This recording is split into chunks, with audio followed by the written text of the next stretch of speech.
Mga ka-warriors. So, ayan, another day, another vlog. Ito po ay, this is a short video. So, ayan, parang baliw lang na po ulit. So, ayan, nagkikrave ako ng crema de leche.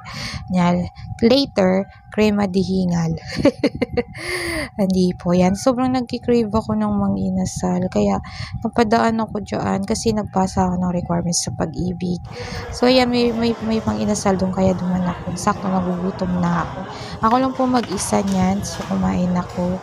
Siyempre, malaking discount natin kasi PWD tayo, di ba?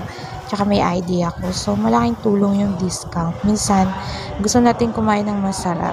Kaya, ayan, na-afford natin kasi may discount tayo. So, thank you. Thank you sa mga nagbibigay ng discount po sa mga katulad kong PWD. Mabuhay! So, ayan, mga ka-warriors, gutom po talaga ako. Tsaka, sobrang namimiss ko yung mag-inasal. Malayo kasi. Kaya, ayan, nung nakita ko, paglabas ko may mag-inasal, hindi na ako nag-tubili. Nung una, nagdadalawang isip ako kung kakain ako o hindi kasi wala akong pamasahe. So, naisip ko may discount. So, yung discount, pinamasahe ko pa uwi. Basta makakain ako ng mag-inasal. Minsan-minsan lang talaga ako kakain ng mga masasarap. Kasi, di ba, maraming bawal. Kailangan natin, di ba? Yummy! So, ang laki ng paa. So, ayan. Nagpakabusog si ate mo. Nakadalawang rice ako dyan.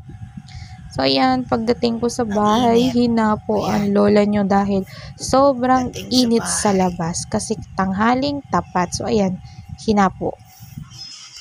Grabe, init sa labas. Nagkaturo ka na? Hindi. Wala akong pambayad pang turok eh. Yan lang po ang video for today natin po. Bye-bye! Please subscribe!